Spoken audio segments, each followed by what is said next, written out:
오늘 나를 자유케 하신 예수님이라는 제목으로 잠시 동안 은혜를 나누도록 하겠습니다.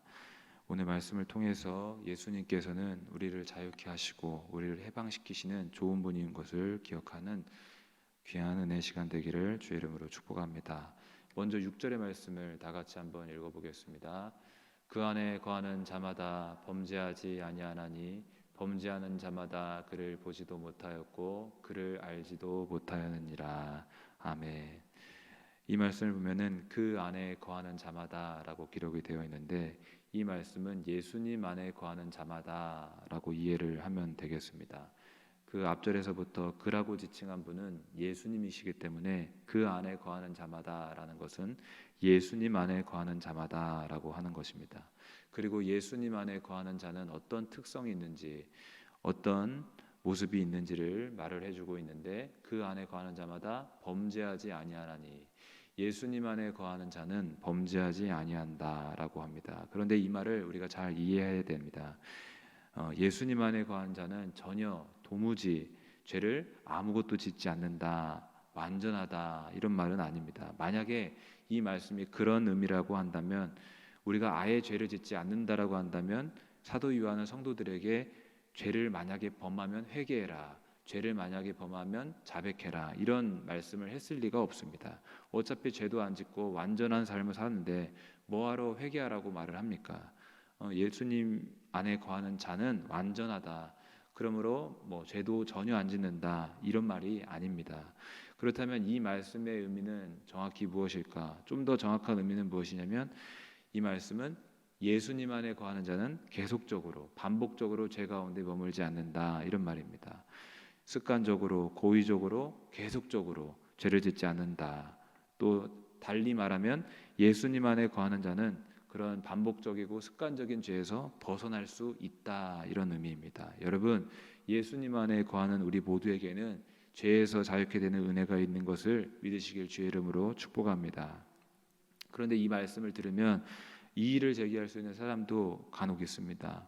왜냐하면은 계속적으로 죄에 빠지는 자기의 모습을 보면 아니 나는 예수님을 알고 믿고도 있는데 죄를 계속 짓는 나를 보니까 이 말씀이 아닌 것 같다 이렇게 말을 합니다. 죄에서 벗어나고 싶지만 벗어나지 못하고 계속적으로 습관적으로 반복적으로 죄를 짓는 자기 모습을 보면서 좌절하면서 내가 이렇게 죄 가운데 계속 사는데 무슨 죄를 멈추게 된다 이 말이냐 하는 것입니다. 그러나 분명히 성경은 예수님 안에 살면 죄에서 해방될 수 있다고 말합니다.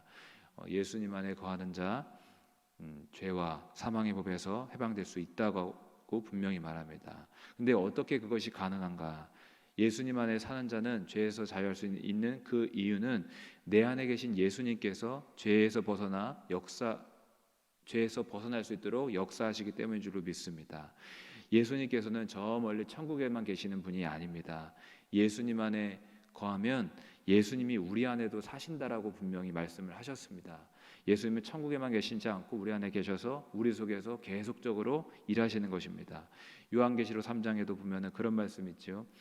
예수님이 하신 말씀이 누구든지 내 음성을 듣고 문을 열면 내가 그에게로 들어가, 내가 그에게로 들어간다, 내가 그 안에 산다 하시면서 그와 더불어 먹고 그와 함께 산다고 하셨습니다.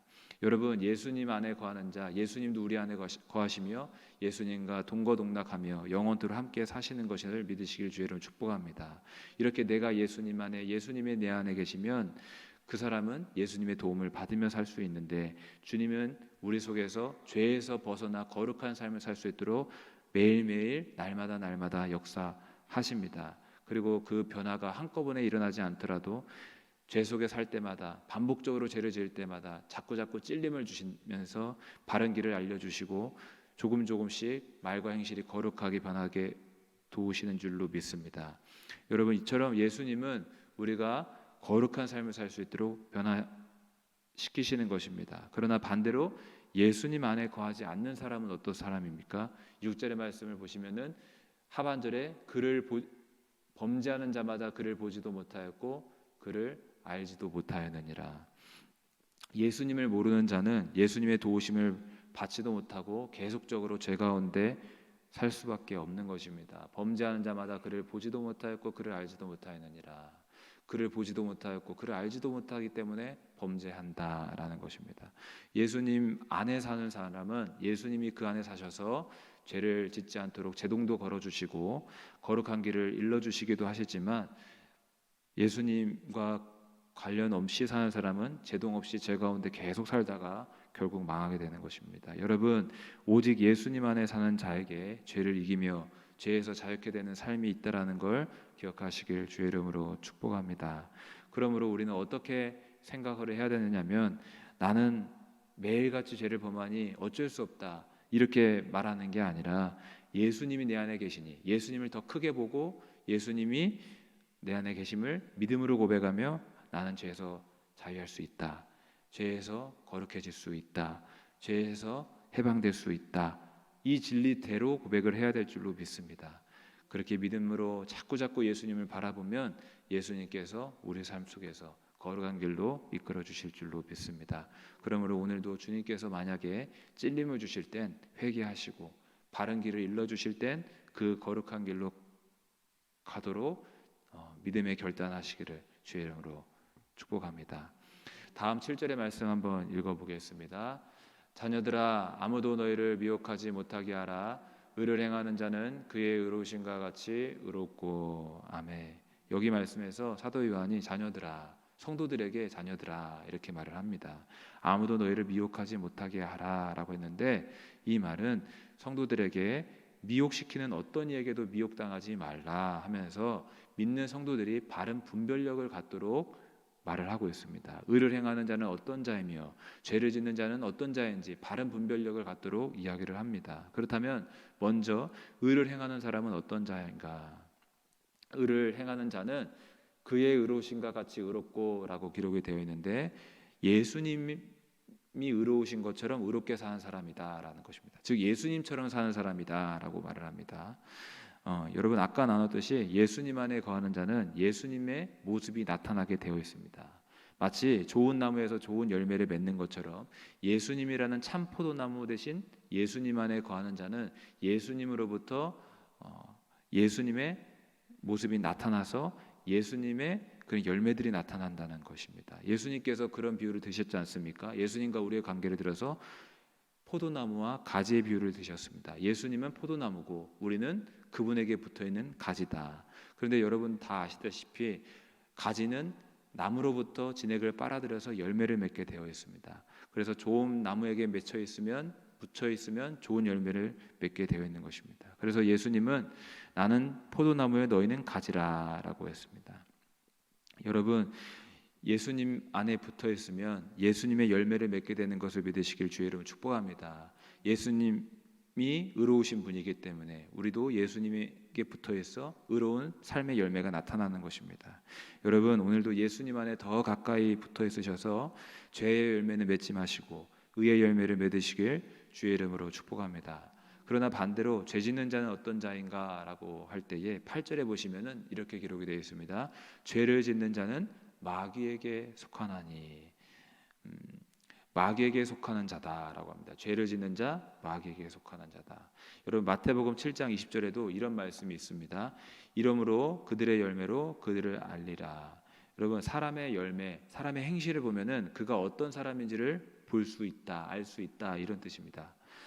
나쁜 열매를 보면은 이거는 나쁜 나무의 것이구나, 좋은 열매를 보면은 이건 좋은 나무의 것이구나, 이렇게 알 수 있는데, 이와 마찬가지로 그 사람의 열매, 그 사람의 나타나는 삶의 모습을 보면 이 사람은 나쁜 사람이구나, 이 사람은 좋은 사람이구나, 이런 걸 알 수 있는데, 마찬가지로 우리가 죄를 지으면 그 사람이 마귀에게 속한 자이구나라는 것을 알 수 있다라는 것입니다. 여러분, 나 스스로를 돌아보는 시간 되시길 주의로 축복합니다. 그래서 혹시 내가 생산하고 있는 게 죄의 열매라면 내가 혹시 마귀에게 붙어있는 자가 아닌가 보시면서 그때일수록 더 회개하시고 하나님께로 돌아오시길 주의 이름으로 축복합니다. 그러면서 마귀는 어떤 자인가를 설명하는 구절이 8절의 말씀에 나와 있는데, 8절의 말씀 다 같이 읽어보겠습니다. 죄를 짓는 자는 마귀에게 속하나니 마귀는 처음부터 범죄함이라. 하나님의 아들이 나타나신 것은 마귀를 멸하려 하심이라. 아멘. 여기서 마귀는 어떤 자라고 나오냐면, 마귀는 처음부터 범죄함이라. 마귀는 가장 먼저 죄를 지은 존재라고 이해하면 될 것 같습니다. 우리는 보통 가장 먼저 죄를 지은 자는 아담과 하와라고 생각을 합니다. 그러나 사실 이 세상 죄의 시초는 마귀였고, 마귀가 가장 먼저 하나님께 반역하는 죄를 범했습니다. 그리고 나중에 하나님이 창조한 아담과 하와에게 유혹하여서 죄를 짓게 한 것이죠. 너무나 잘 아는 내용 중에 창세기 3장의 말씀을 보면은 뱀의 모습으로 찾아온 마귀는 아담과 하와에게 거짓말을 하면서 하나님 앞에 죄를 짓게 합니다. 하나님께서 선악을 알게 하는 나무의 열매를 도무지 먹지 말라고 분명히 말씀하셨는데, 그 마귀가 아담과 하와에게 다가와 유혹합니다. 하나님의 말씀이 과연 그러하냐? 하나님의 말씀에 의심을 품게 만드는 것입니다. 그러면서 그것을 먹어도 결코 죽지 않을 것이다, 이렇게 하나님의 말씀과 어긋나게 유혹하는 것입니다. 그러면서 너희가 그걸 먹으면 하나님과 같이 될 것이다, 하나님과 같이 될 수 있는 이 좋은 열매를 먹지 못하게 하는 거 보니 하나님은 좋은 분이 아닌 것 같다, 이렇게 간교하게 하나님을 오도시키고 하면서 거짓말을 해가면서 간교하게 꿰는 모습을 봅니다. 여러분, 창세기 3장에 보면 알 수 있듯이 마귀는 하나님과 우리의 관계를 분리시키는 자인 것을 기억하시길 주의 이름으로 축복합니다. 하나님은 좋은 분이신데 좋은 분이 아니다, 우리에게 뭔가 자유를 빼앗고 속박을 주며 하나님은 우리에게 좋은 것을 주지 않는 그런 분이다라는 걸 묘사하면서 결국에는 하나님으로부터 우리가 떨어지게 만들려고 하는 자라는 것입니다. 그런데 정말 그런가요? 그렇지 않죠. 하나님은 우리의 가장 좋은 것을 주시고 그 아들까지도 주시는 귀한 분인 것을 우리가 믿어야 될 줄로 믿습니다. 마귀는 이처럼 하나님과 우리의 관계를 가로막으면서 진정한 영혼의 자유를 빼앗는 자입니다. 그러면서 마귀는 우리가 그에게 속박되기를 원하는 것입니다. 자기의 종이 되게 만들려고 하는 것입니다. 마귀의 종, 죄의 종으로 만드는 것이죠. 여러분, 우리가 이 세상 이치를 생각할 때에 누군가의 말을 들으면 그 자의 것이 됩니다. 믿으시죠? 우리가 누군가에게 순종함을 바치면 그 순종함을 바치는 자의 것이 됩니다. 그 말씀이 로마서 6장 16절에 이렇게 기록이 되어 있는데요. 좀 길지만 한번 읽어보겠습니다. 제가 읽겠습니다. 너희 자신을 종으로 내주어 누구에게 순종하든지 그 순종함을 받는 자의 종이 되는 줄을 너희가 알지 못하느냐? 혹은 죄의 종으로 사망에 이르고 혹은 순종의 종으로 의에 이르느니라. 이 말씀이 그 말씀입니다. 내가 누군가에게 순종을 바치면 그 자의 것이 된다라는 것입니다. 마찬가지로 내가 마귀에게 순종을 바치면, 죄에게 순종을 바치면 나는 마귀의 종, 죄의 종이 되는 것입니다. 그러나 반대로 내가 하나님께 순종을 바치면 나는 하나님께 종이 되고 하나님께 속한 자가 된다라는 것이죠. 너무 간단한 이 세상 원리와 영적인 원리입니다. 그러므로 우리가 죄를 짓는 자는 마귀에게 속하나니, 아까 그 말씀 읽었던 것처럼 죄에게, 마귀에게 순종하면 마귀의 것이 되고 죄의 종이 되는 것입니다. 따라서 여러분, 우리는요 마귀와 죄에게 순종하지 아니하고 하나님께 순복해야 될 줄로 믿습니다. 하나님께 순복하여 하나님의 종이 되는 길을 걸어가야 될 줄로 믿습니다. 마지막으로 8절의 말씀 다시 한번 보고 말씀을 좀 나누려고 하는데요. 8절의 말씀 다시 보면은 하반절에 이렇게 기록이 되어 있습니다. 마귀는 처음부터 범죄함이라 하나님의 아들이 나타나신 것은 마귀를 멸하려 하심이라. 여러분, 방금 나눴듯이 마귀는 그에게 순복하게 만들어서, 죄에게 순복하게 만들어서 우리를 멸망시키려고 하는 자입니다. 하나님과 우리를 분리시키고 결국에는 마귀의 종으로서 마귀가 가야 되는 그 지옥 끝까지 우리를 끌고 가려고 하는 것입니다. 그래서 마귀의 종이 되면 최후는 멸망입니다. 그런데 오늘 말씀에 우리에게 너무 감사한 기록이 있습니다. 이처럼 마귀를 중지시키고 마귀를 멸하는 하나님의 아들이 있다라는 사실입니다. 하나님의 아들 예수님께서 마귀의 죄의 권세에서 우리를 해방시키시고 자유케 하신다라는 사실입니다. 우리가 하나님께로 나올 수 있게 하셨다라는 사실입니다. 어떻게 그 일을 하실 수 있었는가? 예수님께서 우리 죄값을 다 갚으시면서 우리를 자유케 하신 줄로 믿습니다. 원래 빚을 지면 자유가 없습니다. 저도 학자금 대출 받아봐가지고 나름 빚이 있었는데 빚을 갚아야만 자유할 수 있는 것입니다. 빚이 있으면 항상 매여 있고 종으로 살 수밖에 없습니다.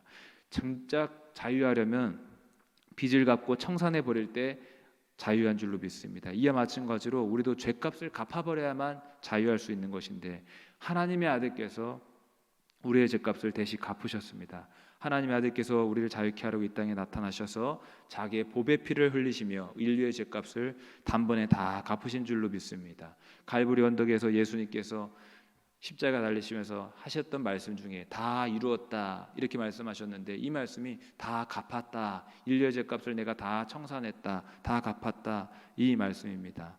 원래 죄값에서 자유하려면 피 흘림이 있어야 된다고 했는데, 하나님의 아들께서 가장 귀한 그 보배 피를 흘려주셔서 우리의 죄값을 다 청산하신 것입니다. 이제는 우리가 할 수 있는 일은 믿음으로 하나님의 아들 예수의 피를 붙잡고 하나님께로 나오면 우리는 죄와 마귀로부터 자유할 수 있게 되는 줄로 믿습니다.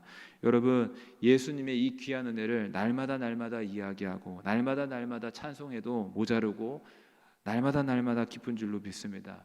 이 귀한 예수님, 우리를 위해서 아무 죄도 없으신데 그 가장 귀한 피를 흘려주신 예수님의 은혜를 오늘도 기억하시길 바랍니다. 예수님 때문에 우리가 마귀로부터, 죄로부터 자유하며 하나님의 그 은혜 속으로 들어간 줄로 믿습니다. 말씀을 정리하면서 예수님은 우리를 자유케 하신 분이다.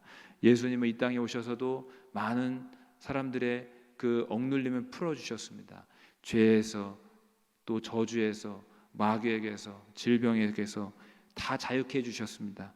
그 예수님께서는 십자가에서 죄값을 대신 다 갚으시면서 우리의 죄와 우리의 그 저주로부터 자유케 해주신 분입니다.